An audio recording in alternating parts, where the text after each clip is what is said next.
So നിങ്ങൾക്ക് ഏറ്റവും എഫക്റ്റീവായിട്ടും ഏറ്റവും ഈസിയസ്റ്റ് മെത്തേഡിൽ ഫാറ്റ് ലോസ് ചെയ്യണോ? then this video is for you. So hey guys, welcome back to Sondoscope. So in this video, we'll be covering in detail about how you can get fat loss in the most scientifically effective manner as much as possible. So വലിച്ചു കിട്ടുന്നില്ല, straight നമ്മളെ വീഡിയോയിലേക്ക് പോകാം. So കാര്യങ്ങൾ എളുപ്പത്തിൽ മനസ്സിലാകാൻ വേണ്ടി ഞാൻ ഈ വീഡിയോനെ 2 സെഗ്മെൻ്റ് ആയിട്ട് ഡിവൈഡ് ചെയ്യാം. സെഗ്മെൻറ്റ് 1-ൽ നമ്മൾ ഫാറ്റ് ലോസിൻ്റെ മെക്കാനിസം ഡീറ്റെയിൽ ആയിട്ട് പഠിക്കും. And the second segment we'll be learning how you can get fat loss in the most effective manner as much as possible. So coming to first segment, what is actually fat loss? So fat loss എന്താണെന്ന് അറിയണതിന് മുമ്പേ എന്താണ് fat? നമ്മുടെ ഡയറ്റിൽ കൊടുക്കുന്ന എല്ലാ ഫുഡിലും 3 main macro nutrients ഉണ്ട്: protein, carbohydrate, fat. So fat എന്ന് പറയുന്ന മാക്രോ ന്യൂട്രിയൻ ബേൺ ചെയ്യുമ്പോൾ നമ്മളെ ബോഡി യൂസ് ചെയ്ത് അതിനെ ബേൺ ചെയ്ത് കളയുമ്പോൾ 1 ഗ്രാം ഫാറ്റ് നമുക്ക് 9 കാലറീസ് തരും. At the same time carbohydrate, protein നോക്കുകയാണെങ്കിൽ 4 കാലറീസ് തരും. സോ അതിൽ നിന്ന് തന്നെ മനസ്സിലായി ഫാറ്റ് ബേൺ ചെയ്യുന്നത് അത്ര എളുപ്പമുള്ള കാര്യമില്ല. സോ നമ്മുടെ ബോഡി എപ്പോഴും കാർബോഹൈഡ്രേറ്റ്സിനാണ് ഫസ്റ്റ് പ്രിഫറൻസ് കൊടുക്കുന്നത് ബേൺ ചെയ്ത് എനർജി ആയിട്ട് യൂസ് ചെയ്യാൻ വേണ്ടി. Then comes protein and then comes fat. പക്ഷെ പ്രോട്ടീൻ നമ്മൾ മാക്സിമം യൂസ് ചെയ്യുകയാണെങ്കിൽ ഒന്ന് ചിന്തിച്ച് നോക്കുക, നമ്മൾ ജിമ്മിൽ പോകുന്ന ആൾക്കാർക്ക് മസിൽസിൽ പ്രോട്ടീൻ കൊടുക്കാൻ പറ്റത്തില്ല. കാരണം നമുക്ക് മസിലിൽ പ്രോട്ടീൻ കൊടുത്താൽ മാത്രമേ നമുക്ക് പ്രോപ്പർ ലെവലിൽ മസിൽ ഗ്രോത്ത് ഉണ്ടാവും. സോ നമ്മൾ ഡയറ്റിൽ ഒരു അഡിക്വേറ്റ് എമൗണ്ട് ഓഫ് പ്രോട്ടീൻ കൊടുക്കുകയാണെങ്കിൽ, നമ്മൾ പ്രോപ്പർ ലെവലിൽ വർക്കൗട്ട് ചെയ്യുകയാണെങ്കിൽ, that protein will be already invested on building muscle. Then our body has only one option, that is the stored fat, that is triglyceride. So ആ triglyceride നമ്മുടെ body break down ചെയ്ത് energy ആയിട്ട് use ചെയ്യും. അതാണ് actually a healthy fat loss. So ഈ ഒരു പാത്വേയിൽ എത്തിച്ചേരാൻ വേണ്ടി എന്തൊക്കെ കാര്യങ്ങളാണ് നിങ്ങൾ ഇമ്പോർട്ടൻസ് കൊടുക്കേണ്ടതെന്നാണ് നമ്മൾ സെക്കൻഡ് സെഗ്മെന്റിൽ പറയാൻ പോകുന്നത്. That is what are the most scientifically effective methods in which you can have a proper and healthy fat loss. നമ്മൾ സെക്കൻഡ് സെഗ്മെന്റിലെ first topic, that is try to add maximum high intensity interval training. എന്താണ് actually high intensity interval training? That is just ഒരു 5 minute maximum heavy ആയിട്ടൊരു cardio ചെയ്യുന്നതല്ല high intensity interval training. For example, നിങ്ങളൊരു ഗ്രൗണ്ടിന് ചുറ്റും 5 to 10 minutes continuous sprint ചെയ്തിട്ട് ഒരു 30 seconds normal വാക്ക് ചെയ്ത് ഇതേ പാറ്റേൺ ഒരു 40 to 60 മിനിറ്റ്സ് വരെ ഫോളോ ചെയ്യുകയാണെങ്കിൽ that's actually an highly effective high intensity interval training. അപ്പോൾ നിങ്ങളപ്പം പറയും എന്തായാലും ഒരു 30 മിനിറ്റ്സ് ഒക്കെ അല്ലേ ചെയ്യാൻ പറ്റും, ആ സമയം കൊണ്ട് മാക്സിമം ത്രെഡ്മിൽ ഓടിക്കൂടെ, അല്ലെങ്കിൽ ആ സമയം കൊണ്ട് മാക്സിമം സൈക്ലിംഗ് ചെയ്തുകൂടെ, ഒരു നോർമൽ കാർഡിയോ ചെയ്തുകൂടെ ചോദിക്കും. സോ അതിലേതാ ബെറ്റർ എന്ന് അറിയാൻ വേണ്ടി let me break down a study in which 2 groups were selected. So ഒരു ഗ്രൂപ്പിൽ വർക്കൗട്ട് ആയിട്ട് ഹൈ ഇൻറ്റൻസിറ്റി ഇൻ്റർവൽ ട്രെയിനിങ് കൊടുത്തു, ആൻഡ് സെക്കൻഡ് ഗ്രൂപ്പിൽ നോർമൽ കാർഡിയോ കൊടുത്തു. And high intensity interval training ചെയ്യുന്ന ആൾക്കാർ ലെസ് ടൈം ഇൻ്റർവെൽ വെച്ച് കമ്പാരിസൺ ചെയ്ത് നോക്കിയപ്പോൾ 25 to 30% മോർ കാലറീസ് ബേൺ ചെയ്തു. അത് എന്തുകൊണ്ടെന്നല്ലേ, കാരണം അവർ വർക്കൗട്ട് ചെയ്യുന്ന സമയത്ത് they had high EPOC, that is extra post exercise oxygen consumption. അതായത് എക്സസൈസ് ചെയ്തതിന് ശേഷം അവർക്ക് മാക്സിമം ഓക്സിജൻ കൺസ്യൂം ചെയ്യാനുള്ള ടെൻഡൻസിറ്റി കൂടുതലായിരുന്നു. സോ ഓക്സിജൻ മാക്സിമം നമ്മളെ ബോഡി കൺസ്യൂം ചെയ്യണമെങ്കിൽ നമ്മളെ ബോഡിക്ക് എനർജി വേണം. സോ ആ എനർജി അച്ചീവ് ചെയ്യാൻ വേണ്ടി നമ്മളെ ബോഡി മാക്സിമം കാലറീസ് ബേൺ ചെയ്യും എനർജി കിട്ടാൻ വേണ്ടി. സോ ആ ഒരു പ്രോസസ് ഫാറ്റ് ലോസ് ചെയ്യാൻ വേണ്ടി സഹായിക്കും. സോ അതിൽ നിന്ന് മനസ്സിലായി നോർമൽ കാർഡിയോ ചെയ്യുന്നതിനായിട്ടും എന്തുകൊണ്ടും ബെറ്ററാണ് high intensity interval training. So coming to the second subtopic, that is proper weight training. So എന്തുകൊണ്ടാണ് വെയിറ്റ് ട്രെയിനിങ് ബെറ്റർ? നമ്മൾ പറഞ്ഞു ഹൈ ഇൻറ്റൻസിറ്റി ഇൻ്റർവൽ ട്രെയിനിങ്ങിൽ EPOC കൂടുതലായതുകൊണ്ട് മാക്സിമം കാലറീസ് ബേൺ ചെയ്യും. But in case of weight training it helps to build more muscle. So നമ്മളെ മസിലിൻ്റെ volume കൂടുമ്പോൾ നമ്മുടെ ബോഡീൻ്റെ മെറ്റബോളിസം കൂടും. നമ്മളെ ബോഡിൻ്റെ മെറ്റബോളിസം എന്ന് പറയുമ്പോൾ നമ്മളെ ബോഡിയിലുള്ള ബേസിക് റിയാക്ഷൻ. സോ ആ റിയാക്ഷൻസ് നടക്കണമെങ്കിൽ നമുക്ക് മോർ കാലറീസ് വേണം. സോ അതിന് വേണ്ടി നമ്മൾ കാലറീസ് മോർ ബേൺ ചെയ്യുന്നുള്ളൂ ബോഡി. സോ മസിൽ ബിൽഡ് ചെയ്യാൻ ഏറ്റവും ബെസ്റ്റ് മെത്തേഡ് വെയിറ്റ് ട്രെയിനിങ് ആണെന്ന് ഓൾറെഡി ഞാൻ എൻ്റെ പല വീഡിയോസിൽ മുമ്പ് പറഞ്ഞു. So now coming to our specific topic, why weight training is very helpful in burning fat. നമ്മൾ വെയിറ്റ് ട്രെയിനിങ് ചെയ്യുമ്പോൾ നമുക്ക് resting metabolic rate very high ആയിരിക്കും. അതെന്താണെന്ന് വെച്ചാൽ നമ്മളെ ബോഡി റെസ്റ്റ് ചെയ്യുന്ന സമയത്തും നമ്മളെ ബോഡിയിലുള്ള reactions that is metabolism will be very high. So അതുവഴി നമുക്ക് മാക്സിമം കാലറീസ് ബേൺ ചെയ്യും.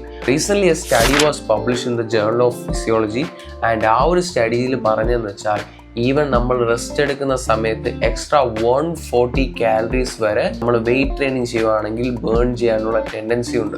സോ അപ്പം നിങ്ങൾ ചോദിക്കും റെസ്റ്റ് എടുക്കുമ്പോൾ മാത്രമല്ല ഈ ഒരു ഫീച്ചർ ഉള്ളൂ. അപ്പോൾ അങ്ങനെ ഒരു ഷോർട്ട് ടൈമിൽ ഇൻക്രീസ് ചെയ്യുന്ന ഒരു മെറ്റബോളിസം അല്ല റെസ്റ്റിംഗ് മെറ്റബോളിസം. സോ അതിനെ ജസ്റ്റിഫൈ ചെയ്യാൻ വേണ്ടി റീസെൻ്റ്ലി ഒരു സ്റ്റഡി നടത്തി. സോ ഈ ഒരു സ്റ്റഡീസിൻ്റെ ഭാഗമായിട്ട് ഒരു ഗ്രൂപ്പ് ഓഫ് പീപ്പിളിന് ഓൾമോസ്റ്റ് 90 മിനിറ്റ്സോളം വെയിറ്റ് ട്രെയിനിങ് ചെയ്യിപ്പിച്ചു. ആൻഡ് അതിനുശേഷം അവരെ സ്പോട്ടിൽ മെറ്റബോളിസം ചെക്ക് ചെയ്തു. ഒരു 2 hours കഴിഞ്ഞിട്ട് അവർ റെസ്റ്റിംഗ് മെറ്റബോളിക് റേറ്റ് നോക്കി. അതുപോലെ തന്നെ 15 hours കഴിഞ്ഞിട്ടും അവർ റെസ്റ്റിംഗ് മെറ്റബോളിസം റേറ്റ് ഒന്ന് ചെക്ക് ചെയ്ത് നോക്കിയപ്പോൾ even after 15 hours people showed almost 9.4% increase in metabolism than their normal level of metabolism. So അതിൽ നിന്ന് മനസ്സിലായി കാണും എന്തുമാത്രം പവർഫുൾ ആണ് weight training for an effective fat loss. So coming to our third subtopic, that is proper nutrition. So ന്യൂട്രീഷൻ്റെ case നോക്കുമ്പോൾ നമുക്ക് maximum ഡയറ്റിൽ പ്രോട്ടീൻ ഇൻക്രീസ് ചെയ്താൽ ഫാറ്റ് ലോസ് വരാനുള്ള ചാൻസ് കൂടുതലാണ്. എന്തുകൊണ്ടാണെന്ന് ചോദിച്ചു കഴിഞ്ഞാൽ protein has high thermic effect of food. അതായത് ഒരു ഫുഡ് നമ്മളെ ബോഡിയിൽ കൊടുത്ത് അത് നമ്മളെ ബോഡി ഡൈജസ്റ്റ് ചെയ്ത് അത് നമ്മളെ ബോഡി അബ്സോർബ് ചെയ്ത് അതിനെ മെറ്റബോളൈസ് ചെയ്യുന്ന ഓവറോൾ എനർജീൻ്റെ എക്സ്പെൻഡിച്ചറിൻ്റെ ഒരു വാല്യൂ ആണ് thermic effect of food. And this factor is very high in case of protein. So ഡയറ്റിൽ പ്രോട്ടീൻ കൊടുക്കുകയാണെങ്കിൽ നമ്മുടെ ബോഡി മാക്സിമം എനർജി അത് ഡൈജസ്റ്റ് ചെയ്യാനും അബ്സോർബ് ചെയ്യാനും മെറ്റബോളൈസ് ചെയ്യാൻ വേണ്ടി യൂസ് ചെയ്യും. സോ അതുവഴി നമുക്ക് ഫാറ്റ് ലോസ്, അതായത് കാലറീസ് ബേൺ ചെയ്യാനുള്ള ടെൻഡൻസി വളരെയധികം കൂടുതലാണ്. റീസെൻറ്റ് സ്റ്റഡീസിൽ പറയുന്നത് almost 15 to 30% of increase in thermic effect of food is seen in case of protein. So അതുപോലെ തന്നെ വേറെ ഏതൊക്കെ ഫുഡാണ് ഹൈ തെർമിക് എഫക്റ്റ് കാണിക്കുന്നതെന്ന് ചോദിച്ചു കഴിഞ്ഞാൽ നിങ്ങളുടെ ഡയറ്റിൽ ഫൈബർ ആഡ് ചെയ്താൽ നിങ്ങൾക്ക് ഈ ഒരു എഫക്റ്റ് കൂട്ടാൻ പറ്റും.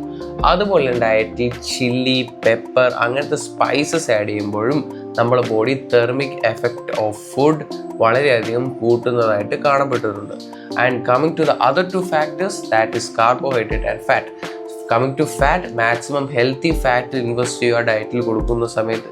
കമ്മിങ് ടു കാർബോഹൈഡ്രേറ്റ്, മാക്സിമം പ്രോസസ്ഡ് കാർബോഹൈഡ്രേറ്റും ഷുഗേഴ്സും നിങ്ങളുടെ ഡയറ്റിൽ അവോയ്ഡ് ചെയ്യാൻ നോക്കുക. So that's a basic idea in case of nutrition. So coming to the fourth topic of this segment, that is NEAT, അതായത് non exercising activity thermogenesis. That is exercise ചെയ്യാത്ത സമയത്ത് നമ്മളെ ബോഡി കാലറി ബേൺ ചെയ്യുന്ന situations. That is നമ്മൾ normal walk ചെയ്യുമ്പോൾ, നമ്മളെ body normal function ചെയ്യുമ്പോൾ, നമ്മൾ ഡെയിലി ലൈഫ് നോർമൽ ആക്ടിവിറ്റീസ് ചെയ്യുമ്പോൾ നമ്മൾ ബോഡി ബേൺ ചെയ്യുന്ന കാലറീസ്. സോ അതിൻ്റെ ലെവൽ നിങ്ങൾക്ക് ലൈഫ് സ്റ്റൈൽ മോഡിഫിക്കേഷൻസ് വഴി കൂട്ടാൻ പറ്റും. For example, you can start to walk for 10,000 steps a day. അല്ലെങ്കിൽ നിങ്ങളുടെ ലൈഫിൽ ലൈക്ക് ലിഫ്റ്റ് കയറി ഇറങ്ങുന്നതിനെക്കാട്ടും മാക്സിമം സ്റ്റെയർസ് യൂസ് ചെയ്യാം. Like if you are going to the gym by bike and if the location is within 1 or 2 kilometers, you can start walking to the gym. So അങ്ങനെ കുറച്ച് life style modifications വഴി നിങ്ങൾക്ക് fat loss boost ചെയ്യാൻ പറ്റും. So coming to the 5th topic, that is proper sleep. So ഈ ഒരു കാര്യം കേൾക്കുമ്പം എപ്പോഴും എല്ലാവർക്കും തോന്നും പോലെ സിമ്പിളാണെന്ന് തോന്നും. സ്ലീപ്പും ഇനി ഫാറ്റ് ലോസ് തമ്മിൽ എന്താ ബന്ധം ചോദിച്ചു കഴിഞ്ഞാൽ, recent study was done in which a bunch of people were selected and ഇവരെ 2 ഗ്രൂപ്പായിട്ട് ഡിവൈഡ് ചെയ്തു. ഒരു ഗ്രൂപ്പിന് almost 7 to 9 hours of sleep കൊടുത്തു, and the next group was given less than 5 hours of sleep, and they were regularly made to train for a long time. And കുറേ മാസങ്ങൾക്ക് ശേഷം അവരെ ഫാറ്റ് ലോസ് ജേർണി നോക്കിയപ്പോൾ the people who had more than 7 to 9 hours of sleep had 50% more fat loss compared to the other group who had only less than 5 hours of sleep. So അതിൻ്റെ reason എന്താണെന്ന് ചോദിച്ചു കഴിഞ്ഞാൽ, due to the overproduction of the hunger hormone, that is ghrelin. So നമ്മളെ ബോഡിയിൽ ഈ ഒരു hormone കൂടിക്കഴിഞ്ഞാൽ നമ്മളെ ഹങ്കർ ലെവൽസ് കൂടും. അതെങ്ങനെയാണെന്ന് ചോദിച്ചു കഴിഞ്ഞാൽ this will in turn decreases the production of the hormone leptin. നമ്മളെ ബോഡിയിൽ ഫുഡ് കഴിക്കുമ്പോൾ നമുക്കൊരു ഫുൾനെസ് ഫീലിംഗ് കൊടുക്കുന്ന ഹോർമോണാണ് ലെപ്റ്റിൻ. സോ ലെപ്റ്റിൻ്റെ പ്രൊഡക്ഷൻ കുറഞ്ഞു കഴിഞ്ഞാൽ നമുക്ക് എത്ര കഴിച്ചാലും ഒരു ഫുൾനെസ് ഫീലിംഗ് കിട്ടത്തില്ല. So we will try to eat more food, so which will in turn increase your calorie intake daily. So other than this lack of sleep is already connected to our sixth topic, that is stress. That is stress കൂടി കഴിഞ്ഞാലോ നമ്മളെ sleep കുറഞ്ഞു കഴിഞ്ഞാലോ നമ്മളെ stress ഹോർമോണായ കോർട്ടിസോളിൻ്റെ level increase ചെയ്യും. So കോർട്ടിസോളിൻ്റെ ലെവൽ ഇൻക്രീസ് ചെയ്ത് കഴിഞ്ഞാൽ നിങ്ങൾക്ക് ഫാറ്റ് സ്റ്റോറേജും കൂടുമെന്ന് റീസെൻറ്റ് സ്റ്റഡീസ് പറയുന്നുണ്ട്. Especially it was showed that in most individuals when cortisol level was increase they had increased belly fat compared to the people with normal cortisol level. And this condition is known as cortisol belly. And coming to our last topic of this segment, that is actually an optional topic, that is fasted state cardio. കാരണം നിങ്ങൾ fasted സ്റ്റേറ്റിലായിരിക്കുമ്പോൾ maximum നിങ്ങൾ glucose that is carbohydrate body use ചെയ്തിട്ടുണ്ടായിരിക്കും. And remaining നമ്മുടെ ബോഡിക്ക് energy source ആയിട്ട് ഈ store ചെയ്ത് വെച്ച ട്രൈഗ്ലിസറൈഡ്സ് മാത്രമേ കാണൂ. So recent studies has proved that the fasted cardio, people were having more than 20% increase in fat loss compared to normal people if both of them are in a calorie deficit diet. So calorie deficit ആണ് main കാര്യം നമുക്കറിയാം. So end of the day, fat loss is not a sudden process. It takes genuine efforts and consistency. Just stick to all the things which I told you in this video and you will get your results for sure in one day or other. Just try to be consistent. നിങ്ങൾക്ക് എന്തായാലും result വന്നിരിക്കും. So ഒരു effective രീതിയിൽ fat loss ചെയ്യുന്നത് എങ്ങനെയാണെന്ന് എല്ലാവർക്കും മനസ്സിലാക്കാണെന്ന് ഞാൻ വിശ്വസിക്കുന്നു.